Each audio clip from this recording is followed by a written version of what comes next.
And welcome everybody to Co-op Guild. This is Steve here with the crew. Not the crew exactly. We've got Derrick from Candy Stews and Bairnt from Maybe at the Table here to do our co-op chat. I am not a card game. It's a really fun card game though. Sure. Really fun one. So yes, this is our co-op chat. It's been a while since we had one. We had a lot of scheduling conflicts.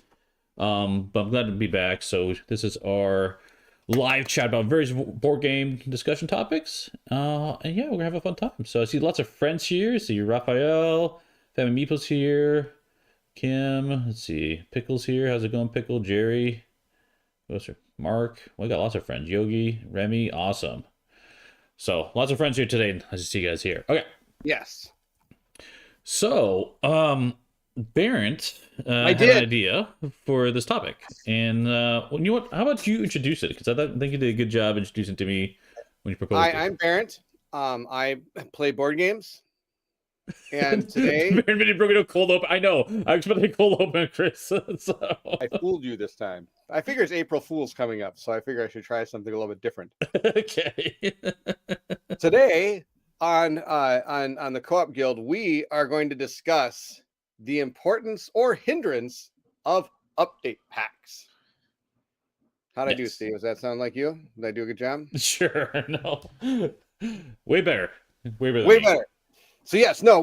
Basically what happened is I got a update pack from Eggmonia, with like a little bit of, and they had like a couple of characters in it, and like a little bit of like some. Oh, it said the new stuff, and then it had like this giant update pack with like three new books, whole bunch of new cards, some stickers, things like this. And I was thinking, was the game really that? Did it really need all that? Was that really super important? And thought about it, and then I kind of messaged Steve about it. There's there's a lot of games that I've gotten update packs for as the game has gone on, and I'm wondering how important were those to have done, and was it really worth it to the game, and was it worth it to me to get that kind of stuff? You know what I mean? Yeah, for sure. And Remy's got a good question here. So, what we mean by these? I'm calling them update kits because there's Yeah. like upgrade packs where you're like, hey, here's like better components or Right. whatever, or whatever it is, like like I don't know, improving the quality of the game.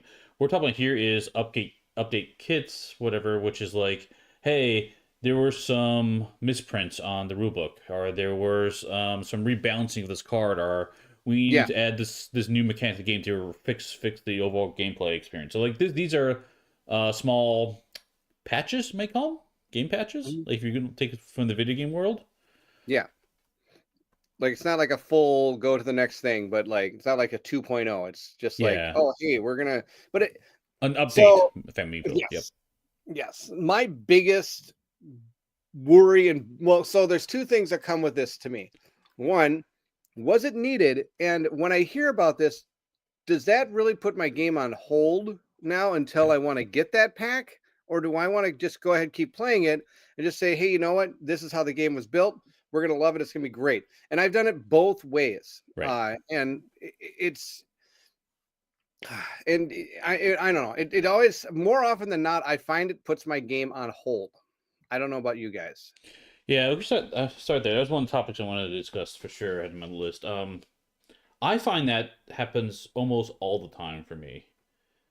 And when I hear that there's going to be a pack coming out that's going to tweak it, their experience, even if it's like, I know Street Masters, they sent out a pack, and a lot of their updates that they had was like, oh, missing punctuation on the card, like super minor, Mhm. like, but I still waited for it, which is weird, like it doesn't really matter from that standpoint, and like the cards themselves were fine, and this was like back in the day, like way back in the day, so I'm not saying this is recent or anything, but like that's one that like even that I waited for, which is kind of weird, but I think that's different because of doing content. There's just so much that I feel like I'm always behind on like stuff to cover. Like, oh, I haven't covered this shit or that yet. I need to do video on this or whatnot. And it's not like I'm being forced to do this stuff, but like I just want to get through the stuff, right? And so like if Mhm. I know updates are coming, I want to make sure I cover the updates wherever they are, right? And so I tend to wait for that reason. If I wasn't doing content, I don't think I would care as much. I'd probably still play it. I'm not sure on that though. Hmm, interesting. Well, you, Derek. Um, I think that it could it could hinder a game only because the deluge of board games that are being thrown at us now today call every single one's trying to vie for our attention. So when we're in the middle of playing one and we're noticing a lot of errors, or they're saying, "Oh yeah, we'll have to release an update pack," you'll find people will say, "Okay, well, I'm going to shelve that game," and then the potential for them never to get back to it because it wasn't what it was. Another item on that is more, it's probably a symptom of a problem, that is that are these games being properly reviewed before getting released? So they, I mean, an update pack may be needed, but something to the extent of um, Ether Feels, where they had to re-release a brand new rule book and all these big upgrades because it was hampering the game itself. Like, did you review this game before? What was the QA of this game before you released it? It was, or were you just trying to say I need a quick buck and throwing some crap out there and knowing that you'll throw an update pack? It's a crappy business practice if that's the case. I'm not saying that was the case for Etherfields. I'm just saying, like, I think if I know you can't catch everything, perfection is the enemy of great, right? Right. So it's just more, I think that, but if you are truly testing out your game, or truly not just you having eyes on a rule book or text or something, you'll probably catch those errors a lot more frequent than if you're the only person looking at it. So all that to say, I think in certain instances update packs are good, but by and large they've been a hindrance. I've now heard a lot of people who are in the board game community saying they're not going to back a 1.0. They're going to wait until the update pack comes out because it's a waste of time. Yeah, I've heard that as well, and we got a lot of great comments coming in. I think you put up the one about stop playing Stars Vicarios. Mm-hmm. Yep, I did the same thing as soon as I found out they're doing a big update for that, and that's a lot more than just an update pack. They're actually adjusting whole systems of the game, and so I thought I'm going to wait on that one.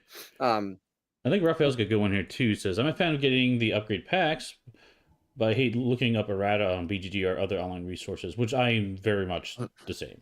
Like, you can Yeah, have a FAQ there or whatever, and I probably won't look it up. So, right. because to me, like most of the time, these fixes they're pretty minor in scope for most of them. There's a few of them that are significant, but Mhm. if it's minor in scope, I'd rather the convenience of not having to look at different locations and just play the way it is. Yeah, I mean, I'm interested in looking through like, so I mean, I think there's one of the biggest culprits out there is one of my favorite games of all time, Adar. I think they've done like 3 update packs for their game, and they do it a really unique way, which I kind of wish other companies would follow suit. They reprint everything for you. Every piece of paper is It's a what they lot. do, and it's a lot. But Yeah. the reason I think that's a great idea is now I've got an update packs like Kingdom Death, and I have to put things in I have to sleeve certain cards and like cover the backs of them because you can actually physically tell the difference in the cards Mm. from the back because the printer has changed over the course of the evolution of Oh, the game. gotcha. Gotcha. Um, and like my hunt deck is like it's got like sticky notes on some of the cards because it's like, oh, this is going to be for the bone eater, so I'm going to put a sticky note on it because if I actually put the bone eater card in, it's a little bit more brown than the actual hunt deck, and you can really see the difference in it. So that's a really good way to do it, I feel. But I what and I know a lot of their stuff had to do with balance more than anything else. And that's a good thing because you're making the game more playable for people that are going to enjoy a good challenge, a good game. But then, like you said earlier, wouldn't that be caught during playtesting? Why Yeah. kind of that kind of stuff couldn't have been caught? Now, Yeah. like I say, I just got one for Eggmonia. I don't know what's fully in this update pack yet. I haven't looked, but I got a new rule book. I got a new storybook 1, a new storybook 2. Was there an extra thing added to it? Then I could understand that. Or is it just like, I need to put a punctuation here, I need to better explain what this does here? I mean, was that really needed? Yeah. I don't know. Now, and a lot of times, I would say almost 90% of the time, this would put my game on hold once I find out an update pack is coming. Yeah. The only one it didn't was when we found out about halfway through our Oathsworn playthrough that they were doing a re-update pack and all this and a rebalancing kit. We just said, we're already playing it, let's go. And we noticed there were some things near the end that were either too easy or we just got absolutely wrecked. And we're like, oh, okay. And then we noticed like some of the people watching it later were commenting on our video saying like, hey, it's interesting that your monster only was rolling 4 orange dice and 1 red dice. Mine rolls 3 red dice. I'm like, that was probably because they rebalanced that character, that particular enemy. And that's why I did that. So again, we played all the way through that. Did it ruin the fun? No, it did not ruin the fun. Did we have fun? Well, no, we didn't. It didn't ruin the fun, right? So we got fun. Why did I answer my own question with another question that answers the question? So, I mean, it's just. So, did I need to stop these other games? Probably not. I probably would have enjoyed them. But like Steve said, being a content creator, it's hard to put content out there that's not the right content. Yeah. Like I have 3 different episodes of where I've continued my Madara playthrough. And it's in 3 iterations of where these rules come from. And when you get to the point of doing like that amount of update packs, that's a problem. I don't know. Maybe it's not. It's a massive game. It's a massive game, but it's just you can't catch everything. But I think that you should be. And I think this probably lends to Steve one of the things that you've talked about before, where you said, if your test group for a game is the same group, then you're gonna miss things, right? But if it's different groups, then you have a better chance of doing that stuff. I'm not saying that's what um, Madara did. I'm just saying like it seems that if you're releasing update pack after update pack, how much QA did you do, right? So I don't know. I think That's the questions I have. I think that could be it, but that's not necessarily it either. Like QA isn't necessarily always the reason for update packs. A perfect example would be a living card game, for example. Like there are cards that got changed and updated, and reprinted, but that's because the card pool and the game itself has evolved since this beginning. Like in the beginning, it was fine, right? But as you go through, some of those cards need to be. Some of them might even need to be on the ban list. Who knows, right?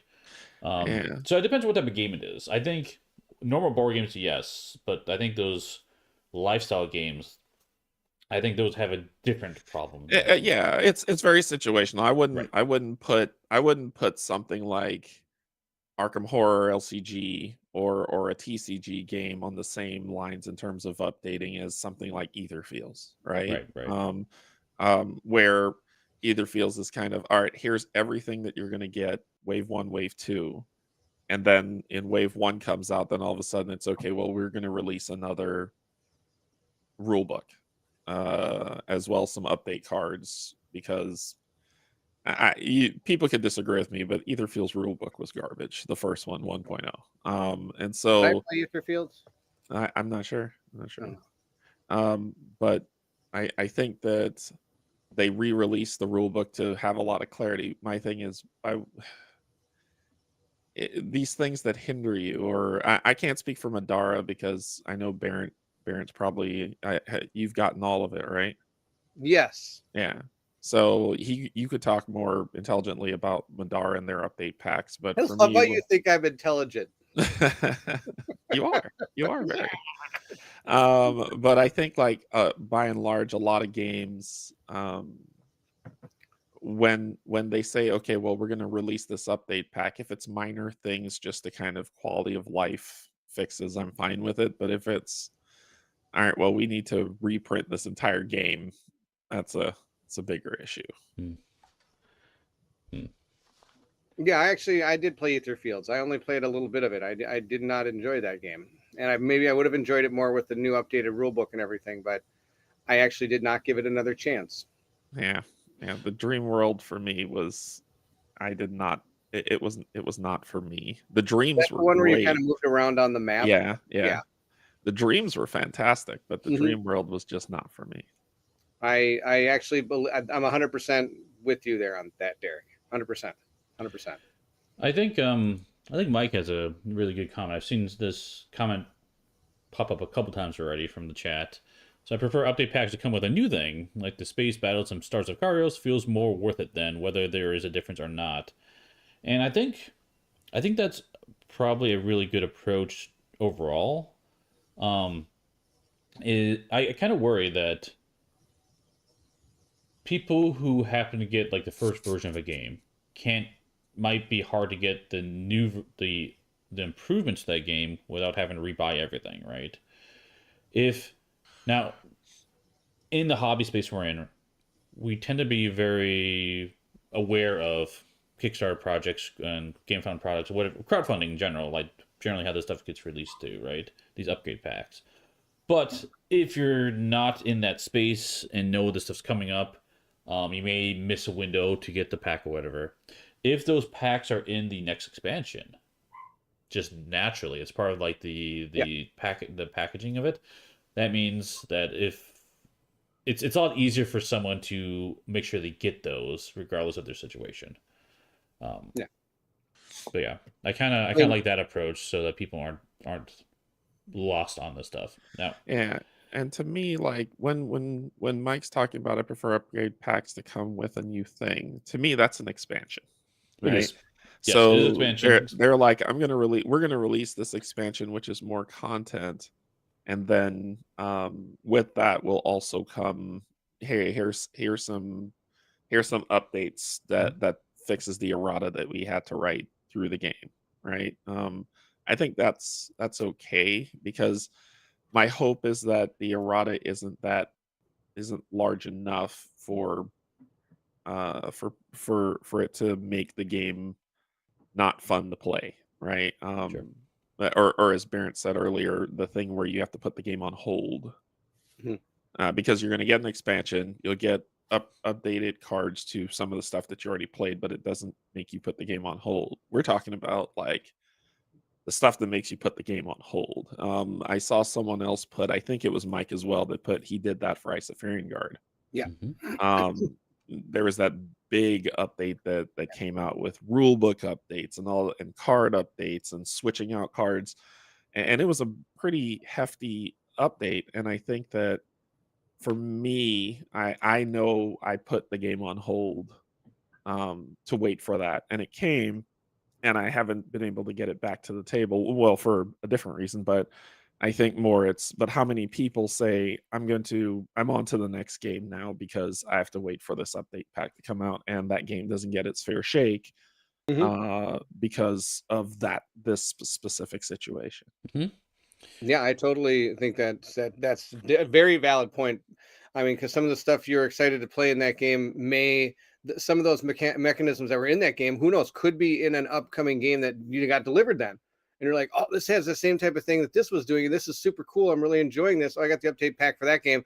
Well, I'm still working on this one because I'm enjoying it. I'll try to get back to this. Now, I don't think that happens very often, uh, Right.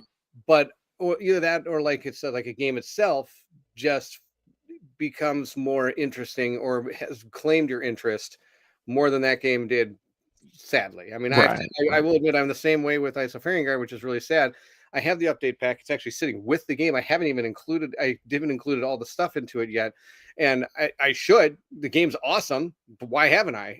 It's not that it's wore off on me. I still enjoy it. I just don't think I have the people to play it right now. There's not like I mean, as you guys know, I stream with Colin, and we just haven't found a way to try to get that game to the table yet because we've been wanting to try to do it together. Yeah. And Yeah. so that's really one of the reasons it's sitting there because we're still trying to figure out how to do that together. And we're getting close, I think, because actually playing Iridia together has kind of brought us this space where it's like, it's okay to just say, okay, we're going to go to this town and we're going to call it. Yep. Instead of like, you always feel like you have to have those acts. Like, Yeah, that moment. I Yeah. go to the Yeah. first 30 Yeah. minutes comes to act 2 and then act 3 and then the finale kind of thing. Like we got to get through certain acts. Well, now it's like, okay, we can just stop whenever we want. And I think that's kind of helping realize that kind of stuff. I mean, Yeah, there's that's been what we so did many for games. Elder Scrolls, but Mhm. unfortunately, Elder Scrolls doesn't have good storage for that. So Storage for what? For you to pause? It does. yeah.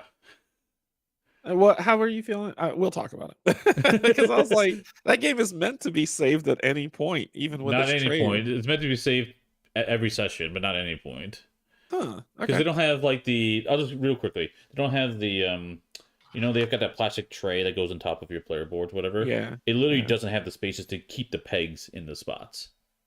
Oh. So Okay. like for I forget what spots. Like a couple of them they don't have. Oh yeah, that's right. Uh, Like the battle mode you're in, for example, and the other one in the bottom corner. I forget. which is the well, it has space for tenacity, but it doesn't have space for experience, I That's think. right.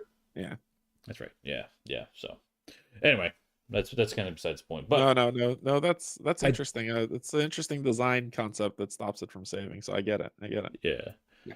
I do want to bring up a question from Chris, which is something I was going to bring up later, but he beat me to it already, which is good. So, if Simon, Kumin or not, release a update pack for Marvel United Season 1, would you get it? And, more importantly, would you stop playing until it came out? If we were in season one, depending on maybe we were just in season one, but we're in like season three, so because of the sheer amount of content, there's no reason to. Plus, we know that a great idea of an update pack was Gen Con when they released Switching Hour, right? Yeah. They had a lot of textual errors, grammatical errors in that release, Scarlet Witch. But when they did their pre-order, people could buy the pre-order and get the properly fixed update pack, right? Which was the game again. So yeah, Come On pretty is pretty well known for having a lot of errors and just moving through it. Like, no update pack. This is what you get. Just read the errata. Yeah. And is that better? Um, I think it depends. Hmm. If the rule book or the context hinders gameplay consistently, then it's not worth it, And right? they But kind if of, it doesn't, then it doesn't matter. yeah, they kind of did that for Trudvang, honestly, right? Where they kind of, before they even released it, they realized they had to Hmm. come back to it, right? Yeah. Um, Yes. Colin was telling me about that. It's like he was like recording. He's like that down there, and he like showed a picture. It's like 4 pages of paper on the ground. This is the update kit pack, the not upgrade, but the errata, and I haven't even got the game yet. but yeah, jumping back to Chris's comment about Marvel United, they had the update pack. That kind of like for me, I would probably still be playing that one, Marvel United, until the update pack comes. But I think that kind of the reason why I would do that for that game and not for other games is interesting point I want to bring up. I think it matters based upon if it's a campaign game or not.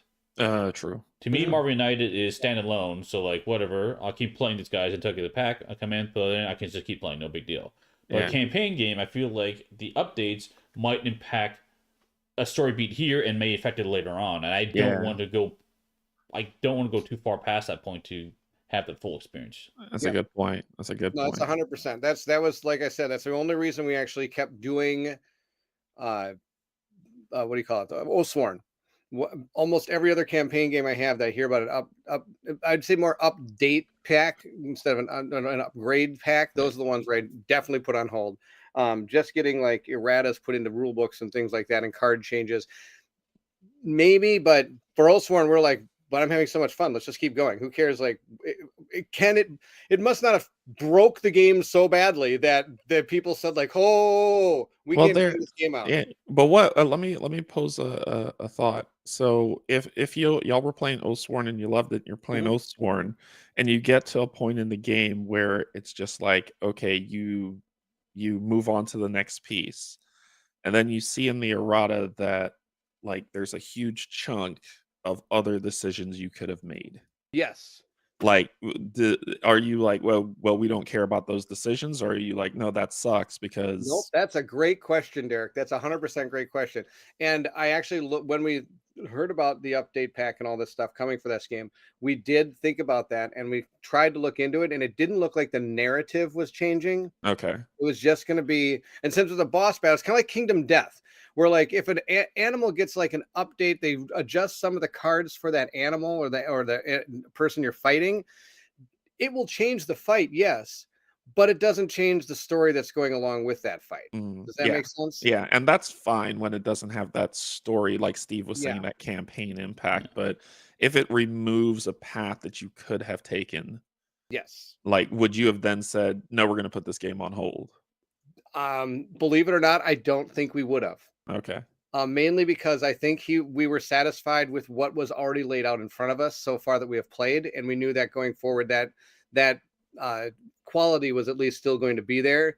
If certain maybe there's certain things we couldn't have gone to. Now there are like I know Dragon Eclipse had to actually physically instantly put out an errata saying like yes, you have to read 152 within yeah, the book, because if you don't, it was like you didn't open a certain amount of cards, and all of a sudden you're playing yep, like on super expert mode because you're missing like one of the is that how that kind of one of the misslings or something you don't yeah, get or yeah, something? yeah, So that would be hugely impactful on a campaign game. But if you're yeah, just changing a few cards or something like that, that's the thing, is I think you still could play these games, but do I?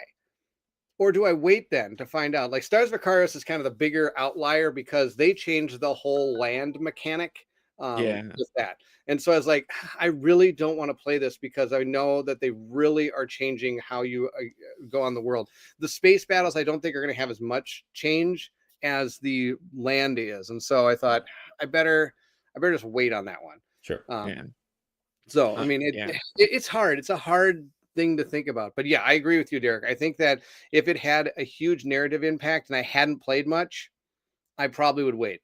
But I know we were almost already halfway through the game before we even realized that was coming out, and we're just like, let's just keep going. That's what I'm struggling with Earth Under Siege, because I know they're adding a new mode to the game where you can play it as a boss battler, Mm, and along with that, they're up updating how some of the mini bosses work in the game. So I'm like, well, I can just play the game and the bosses are still there, but now they're not as cool. Like they made them cooler. You know what I'm trying to say? So I'm really yeah, torn on like continuing that one for that reason. I'm not sure. So, but at the same time, I got so much other content I got to come up with. It might just be delayed anyway.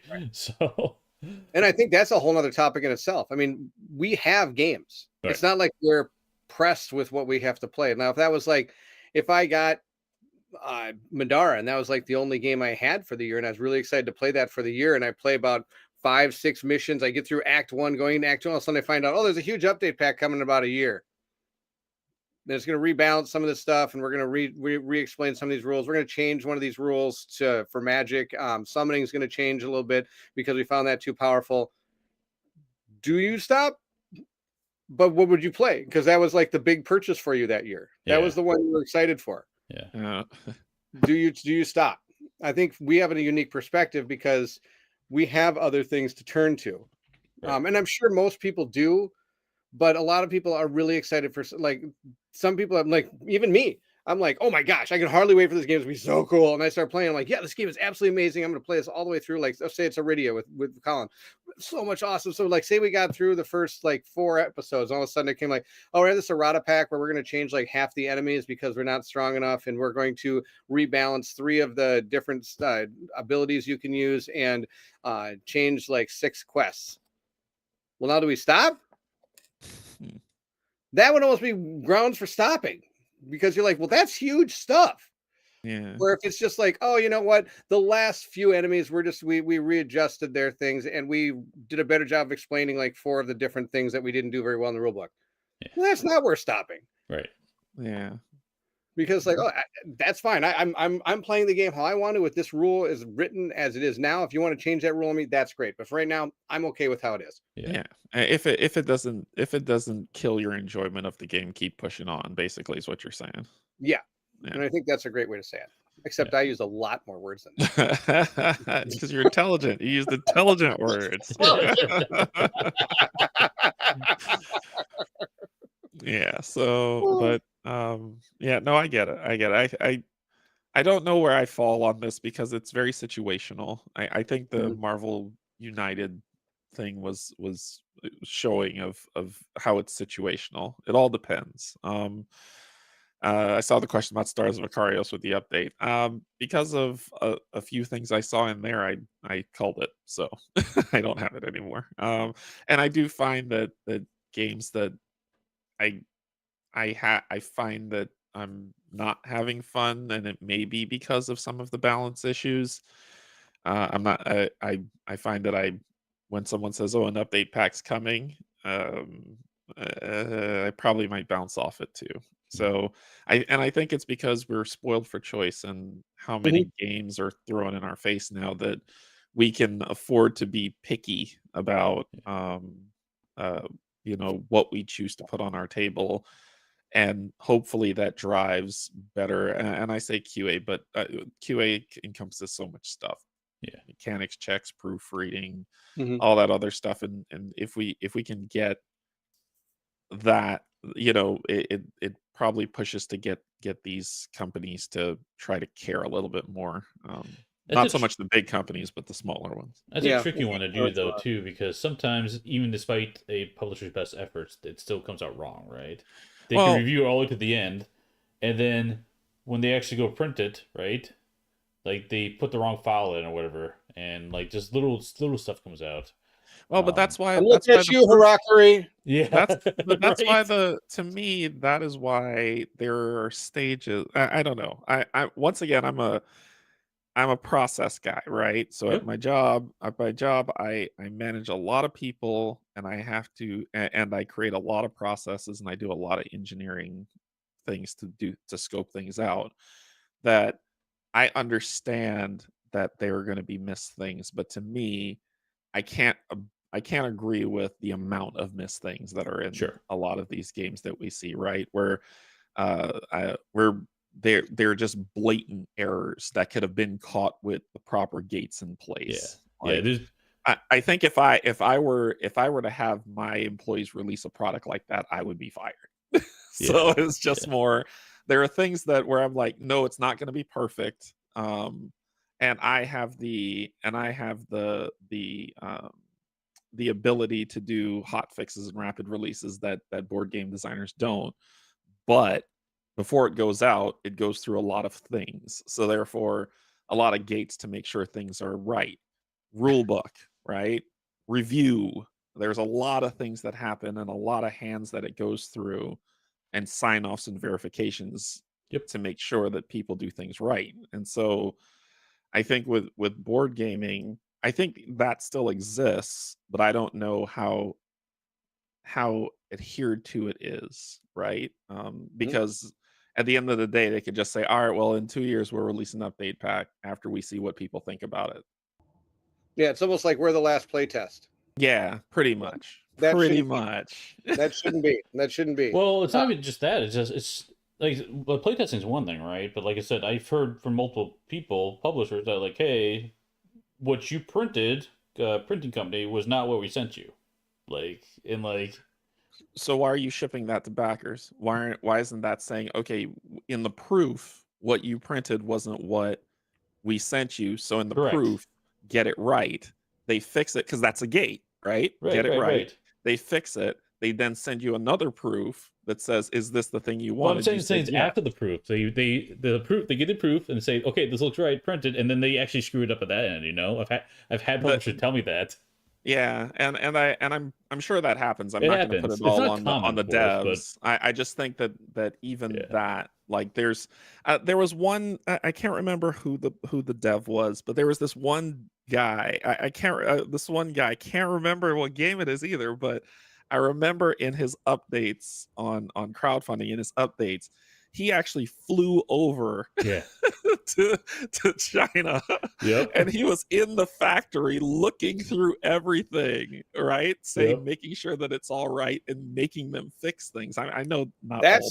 that's like awesome. That should happen all the time. I know that all devs can't It's do hard that. for a lot of people to Right. do that, but Right. yeah, This is yeah, a You know, No. this is not a field that you go into to be a billionaire, Yeah. but you do Right. it for the love. Right. And so it was Earthborn Rangers. That's what it was. Yes. And so they flew over there and they actually took pictures of them on the factory floor, and they were going through everything that was being printed to make sure that it was right.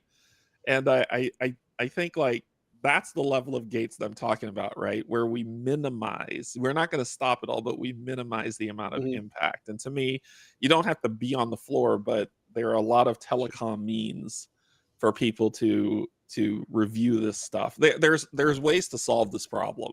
I don't find it as an excuse, because there are ways today, even if you can't fly over to China, Yeah. there are ways to solve this problem. Um, Yeah, the way you solved the problems, you hired Derrick. Well, Oh, there's understanding the process of each of these printing yeah. companies. But like Steve said, And sometimes they didn't even catch it. Like, I mean, or something happened where that happened in Harakiri. If you watch my playthrough, I I physically emailed after I did it. I was like, "Hey, I got the playthrough done. I could not find a way to get to card E," and they actually physically emailed me back and goes, "That was a huge mistake. They printed the wrong Oh, part of that book, and we yeah, did. And by the time we caught it, it had all been shipped. Like it had all oh, been packed and ready to go. There was, and so like we got. It's like you said, we got the final version shipped to us, just like all the rest going to backers that came off the truck. And oh, then they looked at it and went, this is the wrong map. Why yeah. did they put this in? Like kind of thing. So they yeah. had to.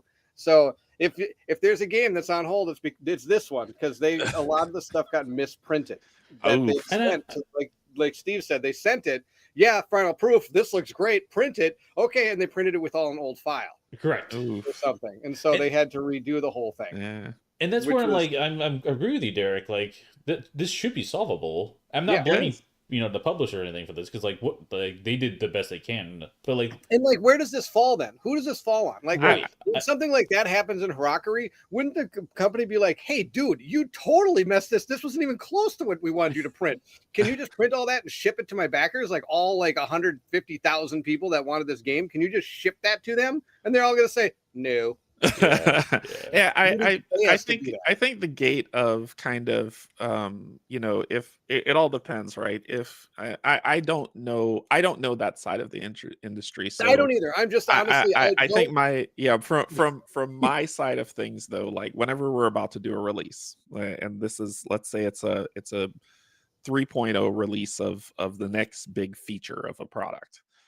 Um, I am on, because of my position, I'm on a call with everyone, with the necessary individuals at every exchange of that thing, right? And it's all right, product, did you do this thing? All right, stakeholder, did you look at this? What did you find? Was there any errors? Hey, they found an error, go back to product. This is the thing that happened that they found. This needs to get patched and fixed. Get it fixed. Nope, this is an old file. This isn't the file that we wanted. So print one before you print in mass. Okay, so you print one. Nope, that's the wrong file. Go back and get the right file and do that. And but I'm very I'm very meticulous that way, and I'm not saying everybody needs to be me. I'm just saying there are a lot of gates that can be put in place to help with a lot of this, and there are a lot of this stuff, if that is the path people want to take, or if people are just like, well, I sent my files off, it's in the void.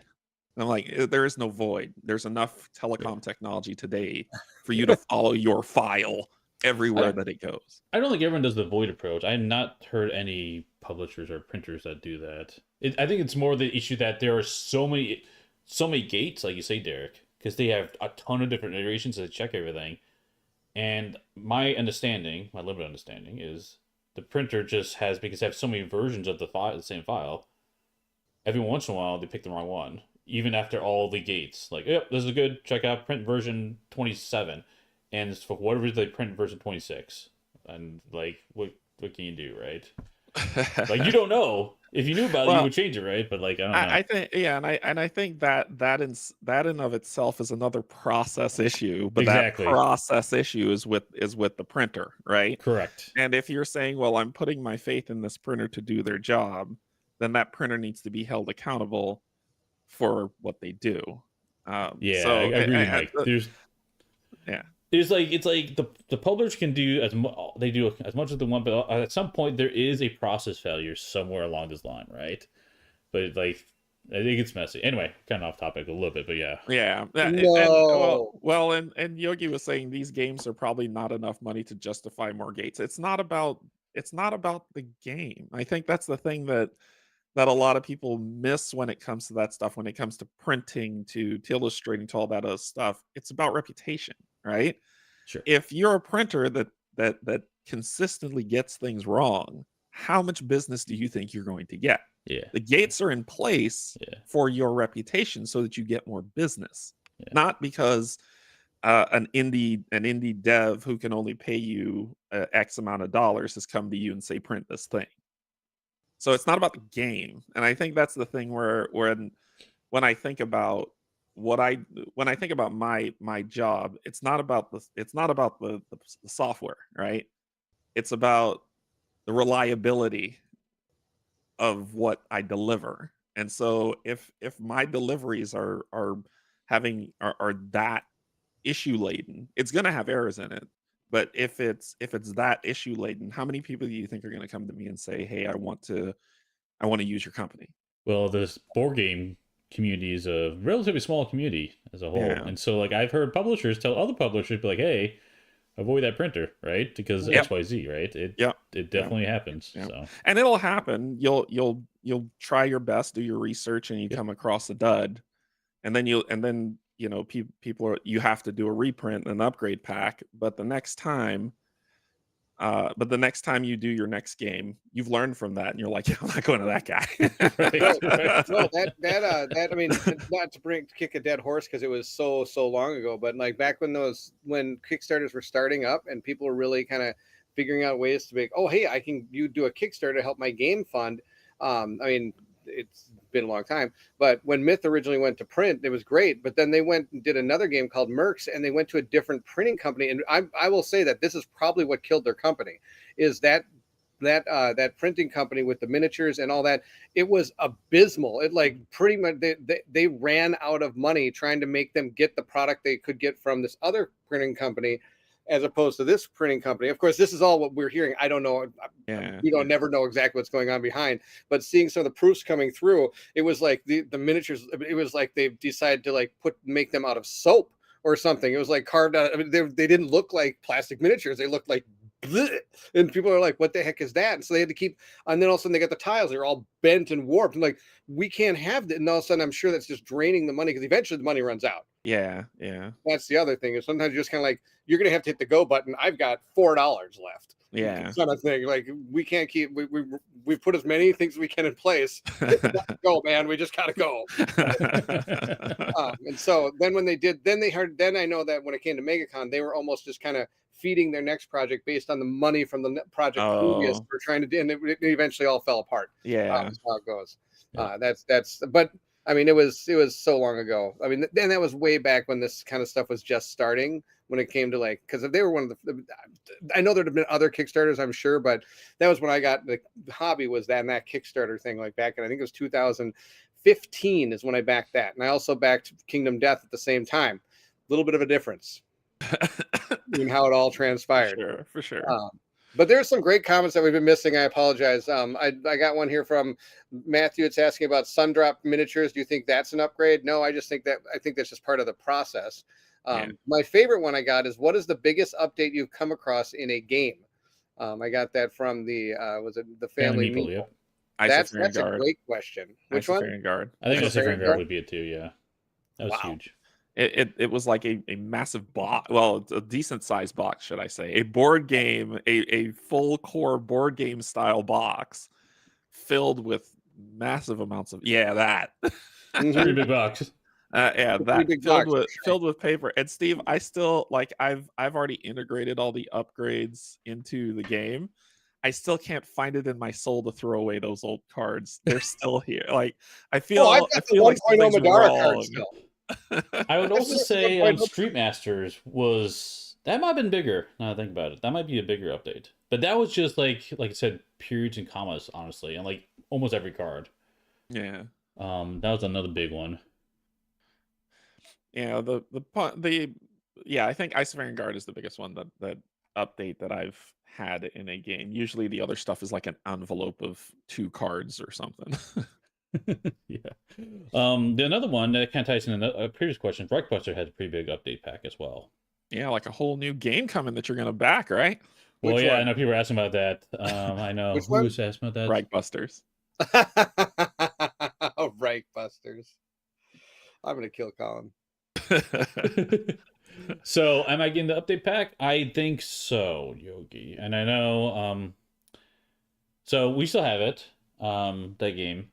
And I know Chris made the comment too. Earth Under Siege is better than Breakbuster. Absolutely, absolutely. But I'm curious about the changes. I know I did reach out to them. Couldn't get a hold of them. Through the right channels. But Rolling Solo dropped a video just the other day with updates on it, so it looks pretty interesting. So depending on the price of it, I'll probably go for the update pack because it is a pretty fun one, for sure. The card play is really really good in it. But yeah, Yeah, Earth Under the card Siege play is is super cool. better. So my story with Reichbusters, this is why I say I want to kill Colin. So actually, if it wasn't for this game, I probably wouldn't have as much conversations with Steve that I have now, which is I'm super blessed by this. But I got a message from Colin. It was kind of about, I think it was kind of during COVID-ish era, and he goes, and I was part of One Stop, and he's like, Bear just kind of started being with One Stop, and he calls me and goes like, hey, I don't have enough time to get this game done. Can you do it for me? I'm like, sure, I can do that game for it. It'd be fun. It's a really cool game. You get to be like these really awesome guys. They got this great card play where you'll shoot, but it's kind of stealthy, so you don't want to be like alert everything. And they got really cool miniatures, and the theme's pretty awesome. Like, oh, okay, that sounds cool. It really sounds cool. So I go there. He gives me about 600 boxes, which is all of this Reichbusters game. And I'm like, yeah. And so I go home and I'm setting it up. The first mission, I'm like, and all of a sudden I call Colin. It's like, Colin, I don't quite get how this game goes. I'm trying to figure this out. He goes, here, download this thing called Marco Polo. I'm like, okay. So I download Marco Polo. He goes, here, and you can talk to Steve. Steve's like played this game a lot. He can help you with some of the rules and stuff. Okay. Little did I know that he had already done this with Steve. He had asked a lot of these questions already. I was going to say, because I remember playing with Colin. Yeah, he played a game with Colin with this Polo and the talking back and forth. And then Colin pretty much said, oh, okay, thanks, Steve. I'll start recording this. And didn't. Called me and shoved this game. Wow. And then I'm all excited to do this. I'm like, oh, I'm going to do this preview for One Stop. This is going to be great. I can hardly wait to do this. So then it turned out to me being like, I don't get this game. This is out of control. What is going on? Next thing I know, over the course of like a week, I'm trying to figure out this game, poloing Steve about every 42 minutes about everything about this game. Finally get this playthrough done. And I was like, whoa, out the door it went. Colin did the amazing form of like crap delegation ever. Yes, where he it did. Where it was like, I don't he like bragged this. it up about how good this game is going to be, and you should have a lot of fun with it, but I just don't have the time. That was absolute bull honky. He had the time. No interest in this game. And what was great about it was that he double stacked on that by saying, hey, download this app called Marco Polo and go talk to that guy. I'm out. Talk to that guy. He'll tell you everything you need to know. It's like he was in full delegating mode. Hey, here, go talk to Steve. Not my problem. Oh, that is hilarious. Oh man. So still to this day, he'll every once in a while he'll go like, yeah, I'm getting this game. Do you want to do an unboxing of it? I'm like, I'm not doing the playthroughs. I'm not, this isn't Reichbusters. Like, no, this one's actually friends do this, man. Tim's like, and they're still friends. This is things friends do. Yeah. That he set. It's like he set you up. Oh, it's a really great game when he didn't like it. That's right. He did. Maybe it's getting back on me for running over his sprinkler. That might be what it is. Oh my gosh! The first few times I met him, I made him listen to all of the Madara Act 1 intro, which he was like, "That is the most boring thing I've ever heard." Oh my gosh! And he was so kind in Minnesota, and he didn't say anything. And we listened to this like 45-minute, like I don't know if you heard the audio version of Madara's first like Act 1. It's just one girl talking the whole time. Monotone.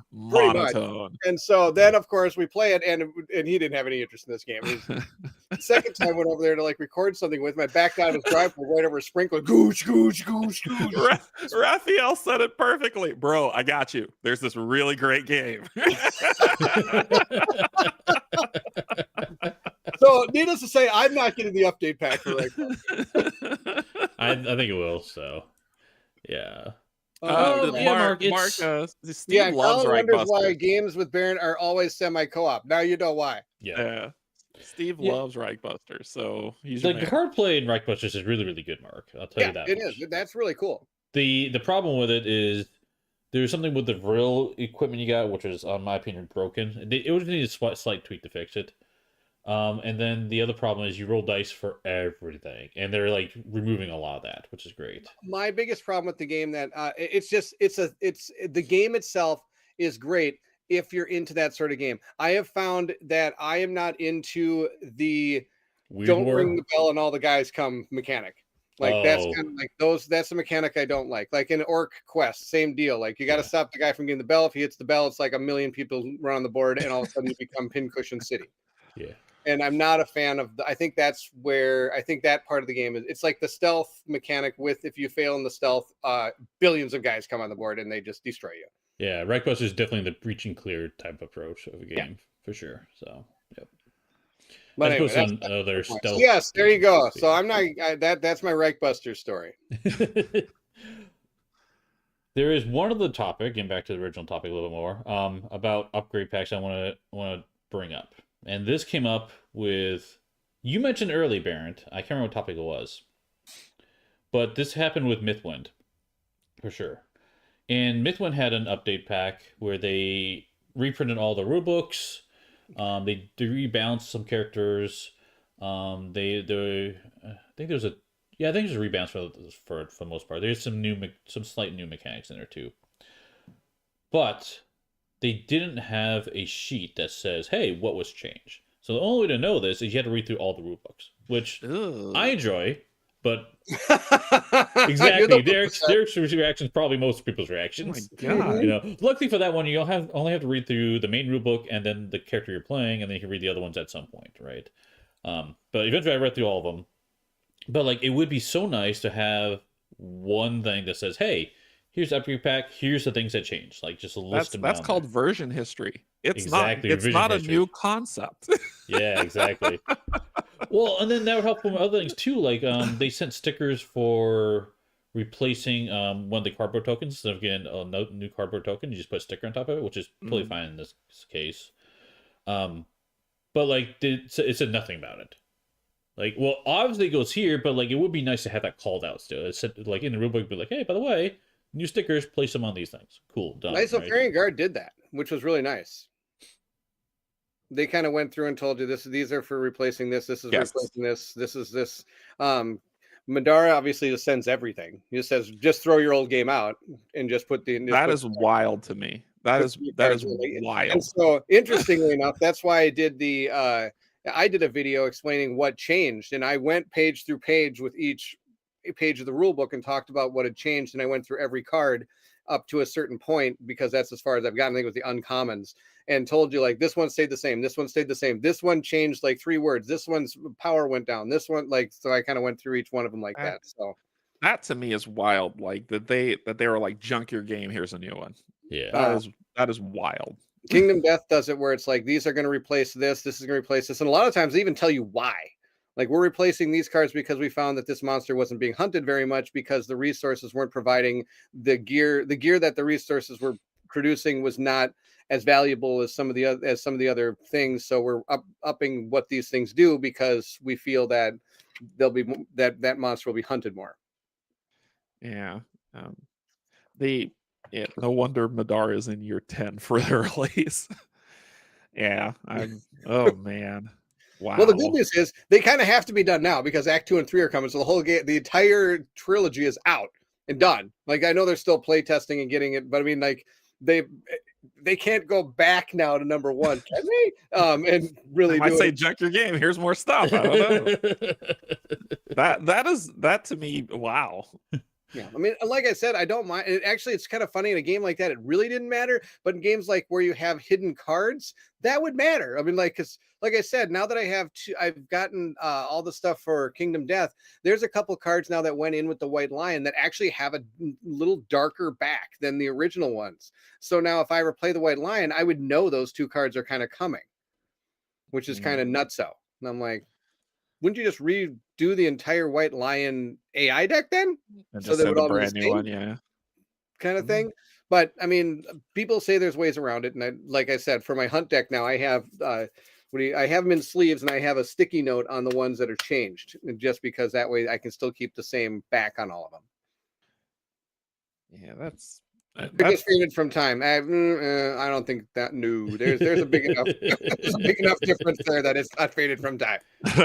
Are you Bairnt, are you going to play Madara on Hit and Miss, or are you and Colin gonna play? Madara never. Okay. Colin doesn't like it. Colin hates the game. Yeah. Good. Colin and I are in agreement. That's the one thing that you and Colin will always, you guys will go like hand in hand down a hallway together at the age of 99 going like, oh, I hate Madara too, it's so sucky. You guys will live together and you don't agree on anything else except you've been having coffee talking about how bad Madara is.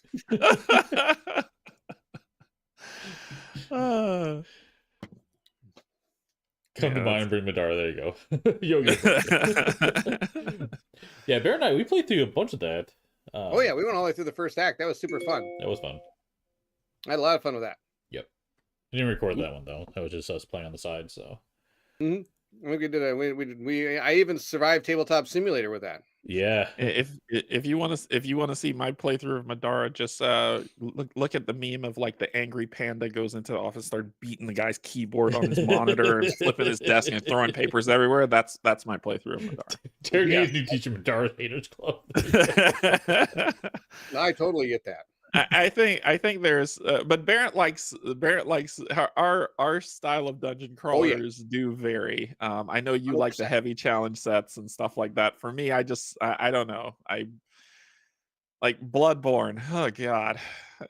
If I wanted to be kicked in the nuts that much, I just ask my son to do it. I don't need to play that board game. It's just so good.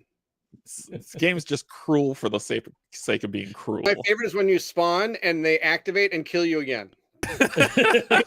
Instantly. Like you walk in there, done. Like you pull all the wrong cards. You're like, okay, there's a 1% chance these guys can kick me in the nuts. Oh, my digger just got kicked. Yeah, Madara's the same way. First fight. I don't know where to go. Okay, I'm gonna step over here. Oh, an alligator shows up and rolls the strongest dice in the entire game and kills you. Sweet, awesome, cool. Hey, you know what? That's exactly what happened to Terrence when I showed him the game for the first time with Colin. 100%. That's exactly how 3 case the sickles come out and go like, this should be fine. Nobody dies in the first mission. Whack, whack, whack. Dead. The funny thing is, Terrence actually bought the game after that. Oh, yes, Terrence did buy the game. I slid him over one of the other characters. Thank goodness we're playing with 3 players, so he could just play another guy. Yeah. It's just that's the game for min maxers. And I know Bairnt, you're like, I'm not a min maxer. You are. Not really. You should see my loadouts. My guys are absolutely dog terrible. Especially Rook. I'm running in there going like, what is Rook even doing? I remember that. Yeah, I don't. It has, to me, the story is good, but way too long. In between cutscenes, but it's good. Yeah. The boss fights are incredible. I love the boss fights. I remember the first time you flip over the boss and you look at it and go, there is no way that is going to be beat. Yeah, there was one boss. There was one boss who was like a little elf girl, and she spawned these spirits that went around and fought you. And the bosses are if that was a boss battler game, I think I would enjoy it more than. Oh yeah, totally. I can totally see that. That'd be because the bosses in that, they really put a lot of effort into making them feel like bosses. Like you're like looking at the number of hit points, you're looking at the village, you're like, how are we going to do this? Like you actually have to plan it out instead of just like, I'm going to charge. Yo! Too funny. Cool. Well, I think update packs, love them or hate them, they're going to be around. Yeah, right. Pretty much. That's what's going to happen. I think so. I think we covered a lot of ground on that one. It was a good topic. I know we kind of talked about something analogous to this not too long ago, but this was a good focused Right. one. Well, and I like Derrick's insight on like the whole like process of like what could be a process that could actually transform. Like was it the levers? What'd you say before? The just putting gates in place. gates. That's right, not levers. You need the levers to open. You can do levers too. You can do levers. Derrick's the lever, and he puts in the gates. He's Gozer. Oh my gosh, I prefer Vigo, the Scourge of Carpathia. Oh yeah, Moldavia. Vigo. I used to know that. Let me see if I even. So Steve, I'm about to waste everyone's time. Let me see if I remember this. On a mountain of skulls in a castle of pain, I sat on a throne of blood. Once will be no more. Now is the season of Vigo. Scourge of That's Carpathia. way better than what I know. Oh.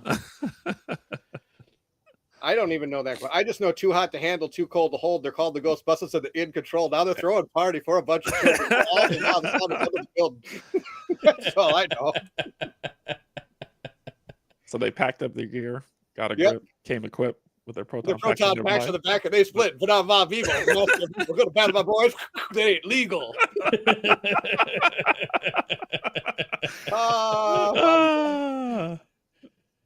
I'm so glad you know that, Derrick. That makes me so happy.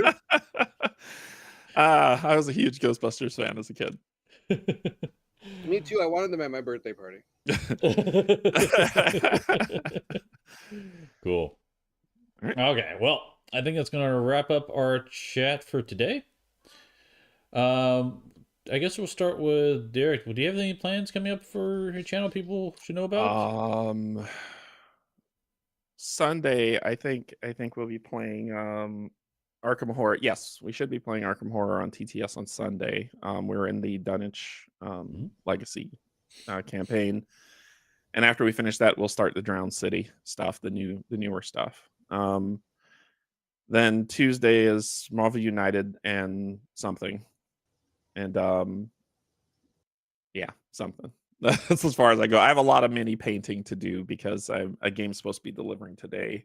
Cool. That I definitely want to feature on the channel. So I'll probably be painting a lot of minis. Cool. Nice. Well, you, Bairnt, what you got? I'll be right back. No, not. He's got it ready. I've done that much. Steve, what do you got coming?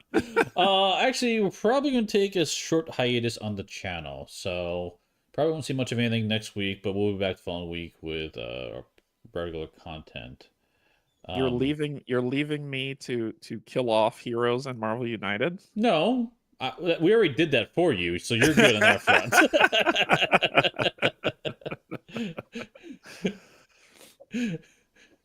Oh, boy. Did we ask the question again? Are you prepared now? I am prepared. Okay, right. What do you got coming up? So, one thing I just got in the mail yesterday was this. So I'm going to be working on this. There's an unboxing coming this afternoon or evening. This is called Nanolith. This is a cyberpunk RPG board game. Yep. It's cool because it actually has a book as your not only storybook, but it's also the encounter book. So you're kind of reading through the story and then play the encounters on the book kind of thing. So it doesn't come with maps and things like that. Book thing. But it's got storybook. Desire to know more intensifies. Yeah, look good. I've never heard of that game. I mean, I've heard Steve mention it on the news. You're gonna love a news review Derrick, thing. This is right up your alley. Look, you have to play with all 4 characters. Good Lord. That's Derrick's favorite thing is he has to play with all 4. Yeah. It looks good though. Yeah, I'm actually excited to dig into it. I think it'll be really cool. I know Antlight Games actually did a playthrough of it while it was on Kickstarter. So if you're interested in seeing kind of what the game is, there's a good place to go to it and see it. I don't know how. I haven't had a chance to read the rule book, and so when I know a game's coming and it's shipping, a lot of the times I try to find the rulebook PDF online. They don't have it. There isn't a way to find it. So I have to, I just got it yesterday, so I haven't had a chance to look at the rulebook or anything. Oh, that reminds me. Thank you, Bairnt. Yeah, one of the things that I will be trying to do this week is Lands of Evershade. I'm going to try to play that during the week. See how that'll be awesome. I'm looking forward to seeing what you think of that one. Yeah. So I actually because it's the prototype set, and thank you so much, sir. You are amazing. Anytime, Derrick. Welcome to have whatever I got. And so I actually grabbed their audio files and I wrote an app so I don't have to look through those stupid pages. Smart man. to do that for the audio. I flipped through the pages. Nice. Yeah. So yeah, that's one thing I'm gonna try to do next week. Cool. So I got one more thing coming this week. Mm-hmm. I hope this week. We're bringing back Myth. I'm playing Shadows of Avatar. It's one of the One Skull adventures. We are continuing our playthrough. Huh? Why does he look so sad? Because it's Shadow. Well, because it's the doll that the girl is carrying. Oh yeah. This is a One Skull mission, so I'll be playing through this thing, the module. The interesting thing is we played the Stone of Life, I think 6 years ago, and I'm continuing my playthrough. Finally, I want to see this. Yeah, I want to see. I want to see this. I know you did that polo for me, and then I watched one of your older videos. But I'd like to see like watching that older video is kind of hard. It was a long time ago when I recorded that. Hello, I am Bairnt, and welcome to. Oh my gosh, it was so bad at the table. You're sick sad version. I see it, Raphael. Yeah. No, and actually, there's a person that jumps on here quite a bit named Remy. I actually rewatched a lot of his videos on how the characters work, and I hope he doesn't mind. But I reference his playthroughs or his videos in my playthrough of this week. Awesome. Because I was like, if you want to know more about these guys, go check out these videos. I'm looking forward to that because I've asked you a ton about Myth to learn more about it. So I was actually disappointed going through it a little bit. The first act isn't as exciting as I thought it would be, but I can tell the second act I think has a little bit more excitement going on. Okay. But and once you get to Act 2, Tile 5, that's when it's really going to heat up. That'll be kind of fun. I think so. So yeah, I think that's. Oh, and we're playing Iridia coming on Tuesday. I'm so happy y'all are continuing that. I'm so happy y'all are enjoying it. We are discussing whether or not we're going back to Kingdom Death sooner than later from that game. Okay. So we shall see how much more we play in Iridia. But right now we're having a great time, but we'll see if we continue to have a great time. Okay. So far we have, but I think it's just becoming overwhelming how much of that game there is now. There's a ton of content, yeah. And so we'll see. Yep. Yeah, Tim's got an interesting question. Have you plugged the rulebook into your AI chatbot to ask questions? That's a really good idea, honestly. Yeah. Have any of you plugged the What? rulebooks into AI chatbot? Oh, that is How do you do actually that? not bad. You just do it with a JSON file. It shouldn't be too bad. That's actually pretty cool. That's a really good idea. I don't understand. Steve, you and I might have to chat on that, like if that's something you want to do, because I got like I hate when two engineers get together, we start thinking like so I'm like, hey, that's possible. You just need keyword and then a JSON file just show the stuff what you need. Yeah, it's really easy to do. Yeah, I don't understand what's going on. So think about like, let me use I don't know, any game that has like a keyword, right? So you have a card that says tackle, legendary, and people are like, what does tackle mean? They could just do exclamation tackle and it will pull up in the chat and say what tackle means. So it gives them the description instead of someone if they are, it's for for live streaming. Yeah.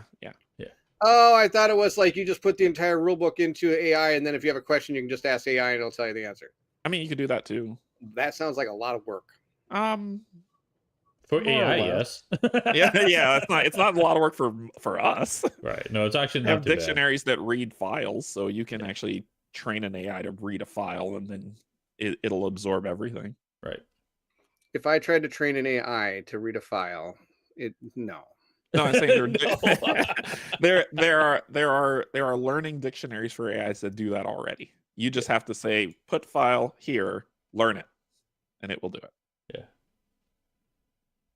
Yeah. Okay, so I'm going to sit down on my couch and read my rule book today. That sounds way too advanced. Yep.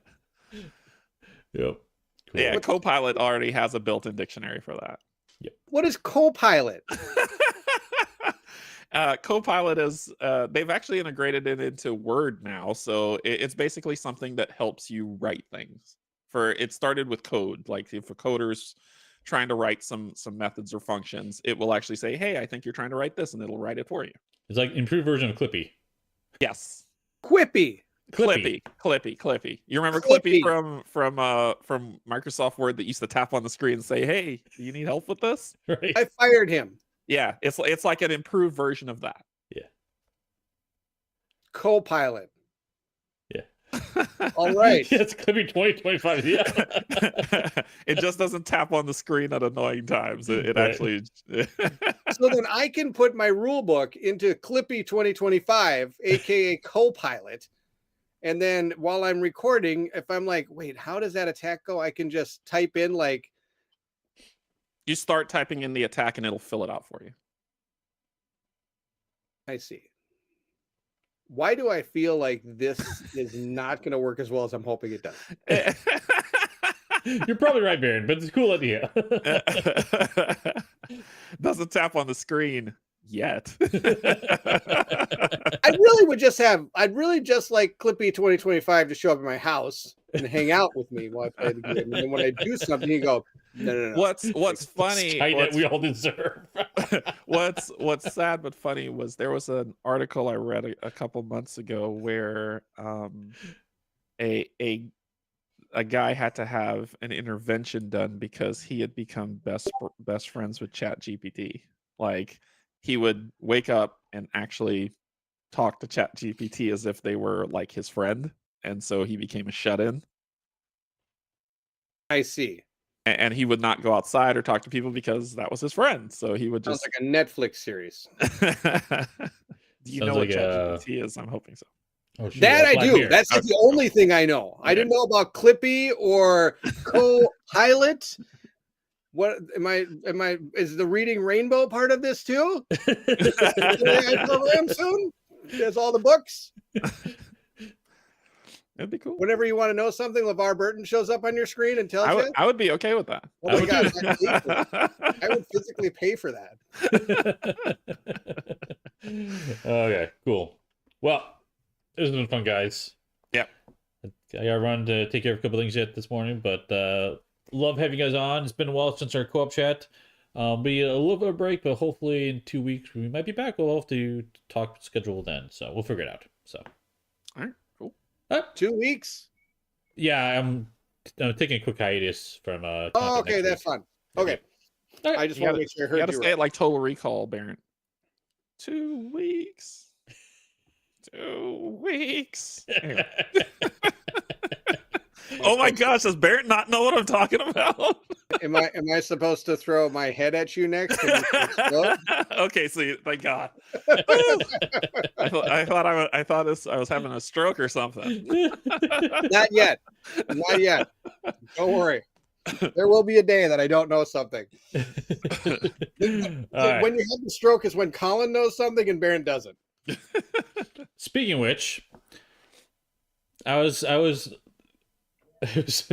that moment the other day because I was dropping some Avatar references, and you guys would let me down. But Colin picked them up. I'm like, what is going on here? So There's some did I miss Avatar references? Would it shock you that I haven't seen Avatar 2 yet? I did. I remember that. That was like one scene. one scene. It's a major moment. In what movie? Not movie. The Avatar. TV series Avatar. The Last TV Airbender. series? Yes. The Last Airbender. There's a TV series? Yes. The Last Airbender. The Last Airbender. Oh, Airbender. Okay, sorry. I thought we were talking about the blue creatures running around in the sky and the water and all that. Yeah, no, different one. No, I don't watch Avatar. Kill Me Smalls. Nope, not. I don't understand. I also am not a Pokemon fan. I do not do the Pokemon or the Yu-Gi-Go or anything like that. I do not do those. Avatar's really good though, Bairnt. You should... Why you gotta make it sound like you're an old man? I don't look at the Yu-Gi-Go or I don't watch the Pokemans, okay? Why you have to put the before If it's everything? any consolation to you, I am going to be teaching my son Magic this afternoon because he's going to a friend's house they're going to play Magic and teach him how to play Magic. I'm like, I got to give you some insight before you go there. Uh-oh. I don't know about that. I'll The pick up Magic and load. games. I'm sorry for your wallet. Not mine. He's got an allowance. Okay, good. Sorry for his wallet. Yeah, I'm with you, Chris. Avatar is way better than Pokemon, for sure. Way better. Every millennial just got angry with you. Yep. What's new? Okay, boomer. Secret tunnel. Now they got a song stuck in my head. Thanks, Raphael. Thank you. Oh my goodness. Oh boy. Okay. Now we're way off topic. Cool. Well, thanks everyone for watching. We'll see you next time in the guild. Bye bye. Bye, everyone.